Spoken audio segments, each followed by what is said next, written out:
గతంలో ఎన్నికల సందర్భంగా ప్రచార కార్యక్రమంలో వాళ్ళ ఇమాం మౌజన్ల సమస్యల గురించి మా దృష్టికి తీసుకురావడం గెలిచిన తర్వాత మళ్ళీ ఈ రోజున ఇమాం మౌజన్ల సమస్యల మీద మౌలానాలతో స్థానిక మండల మైనారిటీ లీడర్స్ తోటి మాజీ సర్పంచ్ తెలుగుదేశం పార్టీ నాయకులు మస్తాన్ భాయ్ గారితో ఒక సమావేశం ఏర్పాటు చేయడం జరిగింది.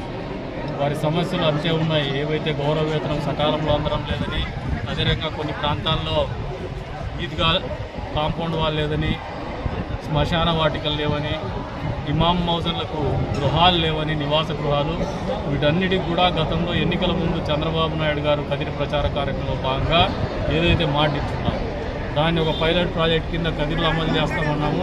ఇప్పుడు ఏదైతే గృహాలు మంజూరు చేస్తున్నాము, ఇంటి పట్టాలు మంజూరు చేస్తున్నాము, అందులో భాగంగానే ఒక స్పెషల్ డ్రైవ్ పెట్టి మరి ఈ నియోజకవర్గంలో గ్రామీణ ప్రాంతంలో ఉన్నటువంటి ఇమాం మౌజన్లకు కావచ్చు, అదే రకంగా దేవస్థానంలో పనిచేస్తున్నటువంటి పురోహితులకు కావచ్చు, అదే రకంగా చర్చిలు నిర్వహిస్తున్నటువంటి పాస్టర్స్కి కావచ్చు, ఇల్లు లేనటువంటి ప్రతి ఒక్కరికి కూడా స్థలం ఇస్తాం, ఇల్లు కూడా ఇస్తాం, ఈసారే ఇస్తున్నామని చెప్పేసి కూడా తెలియజెప్తున్నాం. ఏదైతే గౌరవ వేతనం కూడా సకాలంలో అందడం లేదని వాళ్ళ ఆలోచన ఉందో, వాళ్ళ బాధ ఉందో అర్థం చేసుకొని ఈ వారం 10 రోజుల లోపలనే ఒక మైనార్టీ వెల్ఫేర్ ఆఫీసర్ని పిలిపించి ఒక స్పెషల్ డ్రైవ్ పెట్టి మరి దీన్ని పరిష్కారం దిశగానే మేము పోతాం. తొందరలోనే వారికి ఆ పరిష్కారం కూడా దారి చూపిస్తామని చెప్పి, పరిష్కారం చేసి చూపిస్తామని చెప్పేసి కూడా తెలియజేస్తాం.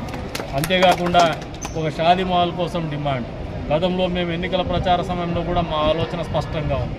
ముస్లింలు అత్యధికంగా ఉన్నటువంటి నియోజకవర్గం, ప్రతి మండలంలో కూడా ముస్లిమ్స్ ఉన్నారు. అన్ని మండల హెడ్ క్వార్టర్స్లో కూడా తలుపుల్లో అయితే ఒక షాదీ మహల్ ఉంది, మిగిలిన మండలాల్లో ఎక్కడ కూడా షాదీ మహల్ లేదు. పూర్తి స్థాయిలో అన్ని మండల హెడ్ క్వార్టర్స్లో కూడా షాదీ మహల్ నిర్మించిస్తాం అని చెప్పేసి కూడా వాళ్ళకు మాట ఇవ్వడం జరిగింది. వచ్చే మార్చి తర్వాత సంవత్సర కాలంలో దీన్ని పూర్తి చేసి ఇస్తామని చెప్పేసి కూడా వాళ్ళకి మాట ఇస్తా ఉన్నాం. అందులో భాగంగా వీళ్ళకు కూడా ఒకటి అప్పీల్ చేస్తాను. మీకు షాదీ మహల్ మంజూరు చేయడం అనేది మీకు పొక్కంటి ప్రాంతంలో బాగుంటుందా, లేదు తనకల్ హెడ్ క్వార్టర్స్లో బాగుంటుందో మీరు ఒక సమావేశాన్ని ఏర్పాటు చేసుకుని నిర్ణయం చేసి నాకు చెప్తే దానికి అనుగుణంగానే మీకు పనిచేసి ఇస్తామని చెప్పేసి కూడా వాళ్ళకు కూడా తెలియజెప్తాను. మరి చంద్రబాబు నాయుడు గారి ప్రభుత్వం ఎప్పుడు కూడా ముస్లింల పక్షపాతి. వ్యక్తిగతంగా నేను కూడా ఎప్పుడు కూడా ముస్లింలకు మంచి చేసినాను కానీ చెడ్డ చేయలేదు. కొంతమంది షార్ట్ కట్ మెథడ్స్లో రాజకీయాలు కావాలనుకునేటువంటి నాయకులు ముస్లిం మతాన్ని ముందు పెట్టి ముస్లిం మతస్థులను రెచ్చగొట్టి రాజకీయ లబ్ధి పొందాలని ఆలోచన చేసినటువంటి వాళ్లకు గత ఎన్నికలు అనేది ఒక చెంపపెట్టు. భవిష్యత్తులో కూడా స్థానికంగా ఉన్నటువంటి ప్రజలకు అప్పీల్ చేస్తాను. కులాల మీద మతాల మీద ఓటిస్తే నష్టపోయేది నియోజకవర్గం, నష్టపోయేది మన ప్రాంతం, నష్టపోయేది మనమనే ఆలోచన వాళ్ళు ఆలోచన చేసుకోమంటాను. మీకోసం పనిచేసేటువంటి ప్రభుత్వం. మీరు ఒకసారి గమనిస్తే గతంలో చంద్రబాబు నాయుడు గారు ముఖ్యమంత్రి అయితే ఇమాం మౌజన్లను ఈరోజు మీరు జీతాలు మాకులు సకాలంలో అందలేదంటున్నారంటే అది ఇచ్చినటువంటి ఘనత చంద్రబాబు నాయుడు గారికి. అదే రకంగా మీకు మసీదుల నిర్మాణానికి కావచ్చు, షాదీ మహల్ నిర్మాణం కావచ్చు, శ్మశాన వాటికలకు కాంపౌండ్ వాళ్ళు కావచ్చు, ఎప్పుడైనా ఏ ప్రభుత్వమైనా సహకరించింది, నిధులు కేటాయించిందంటే అది చంద్రబాబు నాయుడు గారి ప్రభుత్వమే. ఈ జగన్మోహన్ రెడ్డి ప్రభుత్వంలో చేసింది లేదు. హజ్ హౌస్కు హజ్ యాత్ర చేయడానికి ముస్లింలకు ఆర్థిక సహాయం అందించిండేది తెలుగుదేశం పార్టీ. మైనారిటీ పిల్లలకు education loans ఇచ్చినటువంటిది Telugu Desam party.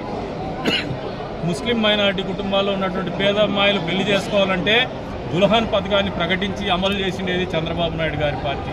Jaganmohan Reddy మాయ మాటలు చెప్పినాడు, ₹1,00,000 వైఎస్ఆర్ దుల్హన్ పథకం అని చెప్పేసి. ఎక్కడా ఇచ్చినటువంటి పాపాలు లేదు. అధికారంలో వచ్చినప్పుడు కూడా అబద్ధాలు చెబుతూ 10వ తరగతి దానికి పాస్ అయ్యి ఉండాలని ఒక కండిషన్ పెట్టి ఎవరిని దానికి ఎలిజిబిలిటీ కాకుండా మోసం చేసినటువంటి ఘనత జగన్మోహన్ రెడ్డికి. మళ్ళీ ఈసారి చెప్తున్న మైనారిటీ సోదరులకి బీజేపీ పార్టీతో ఉందని చెప్పేసి ఒక విషయ ప్రచారం చేసినారు. ఈరోజు బీజేపీ పార్టీతోనే ఉన్నాం, మీ ముందుకు వచ్చినాం, బీజేపీ పార్టీతో పాటు అధికారాన్ని ఏర్పాటు చేసినాం. ఈరోజు మీకు చేస్తున్నాము, చేయగలుగుతాము, చేస్తాము అని చెప్పేసి మేము మాట ఇవ్వగలుగుతున్నాము, సమస్యల పరిష్కారం చూపిస్తున్నామంటే కేంద్రంలో బీజేపీ పార్టీ అధికారంలో ఉన్నటువంటి ఎన్డీఏ ప్రభుత్వం ఇస్తున్నటువంటి మద్దతుతోనే ఈ రాష్ట్రంలో కూడా మేము కూడా ముందుకు పోగలుగుతున్నాం. ఈ రాష్ట్రాన్ని అధోగతి పాలు చేసినటువంటి ఘనత జగన్మోహన్ రెడ్డి ప్రభుత్వానికి దక్కుతుంది. అప్పులు పాలు చేసినటువంటి ఘనత జగన్మోహన్ రెడ్డికి దక్కుతుంది.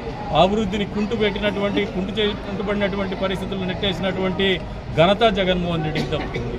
అప్పుల పాలు చేసినటువంటి ఘనత కూడా జగన్మోహన్ రెడ్డికే దక్కుతుంది. ఈరోజు అప్పుల సుడిగుండంలో ఉన్నటువంటి ఈ రాష్ట్రంలో మళ్ళీ ముస్లింల సంక్షేమం కావచ్చు, ఇతరత్ర సంక్షేమం కావచ్చు, రాష్ట్ర రాజధాని నిర్మాణం కావచ్చు, పోలవరం నిర్మాణం కావచ్చు పూర్తి కావాలంటే మళ్ళీ కేంద్ర ప్రభుత్వం సహాయ సహకారాలతో రాష్ట్ర ప్రభుత్వంలో ఉన్నటువంటి కొత్తగా పెట్టుబడుల్ని చంద్రబాబు నాయుడు గారి క్రెడిబిలిటీతో కొత్తగా పెట్టుబడులు రావడంతో ముందుకు తీసుకోగలుగుతున్నాం అనేది వాస్తవం అని చెప్పేసి కూడా ఈ సందర్భంగా తెలియజేస్తాం.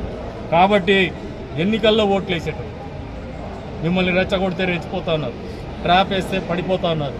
వీటిలో పడద్దండి, వీళ్ళ ఉచ్చుల్లో పడద్దండి, వీళ్ళ మాయమాటలు నమ్మద్దండి. మీ గురించి ఆలోచన చేసే ప్రభుత్వానికి ఓటేయండి, మీ గురించి ఆలోచన చేసే నాయకత్వానికి ఓట్లేయండి, వాళ్ళని ఆదరించండి, అభిమానించండి, వాళ్ళని బలపరచమని చెప్పేసి కూడా కోరుతాను ముస్లిం సమాజాన్ని. ఎందుకంటే ఎక్కడ కూడా ముస్లింలకు వ్యతిరేకంగా మాత్రం తెలుగుదేశం ప్రభుత్వం కానీ, చంద్రబాబు నాయుడు గారు కానీ, స్థానికంగా ఎమ్మెల్యేగా ఉన్నటువంటి కందికుంట ప్రసాద్ కానీ మీ సమాజానికి వ్యతిరేకి కాదు. మీ సమాజ హితం కోరేటువంటి వ్యక్తులం మేము. మీరు బాగుండాలని పట్టుదలతో పనిచేసేటువంటి వాళ్ళం. ఎప్పుడు కూడా మీకు మొండి చేయి చూపలా, గర్వంగా చెప్తా. ప్రతిపక్షంలో ఉన్నా కూడా మీకు ఒక ఎకరంలో షాదీమాలు కట్టించినటువంటి ఘనత కూడా మాకే దక్కుతుంది. ముస్లిం పేరుతో ఓట్లు వేసుకున్నటువంటి వ్యక్తులు ఏం చేసినారో మీరు ఒకసారి సమాధానం చెప్పండి. ఎక్కడైనా మీ ముస్లింల అభ్యున్నత కోసం పనిచేసినారు? ఎక్కడా చేయలే. వాళ్ళ 5 కోట్లకు అమ్ముకొని వాళ్ళ అప్పులు కట్టుకోవడానికి మీరు ముస్లింలు పనికొచ్చినారు. కానీ మీకు వాళ్ళు పనికొచ్చేటువంటి నాయకత్వం లేనటువంటి పరిస్థితులు మీరు అర్థం చేసుకోమని చెప్పేసి కోరుతా ఉన్నారు.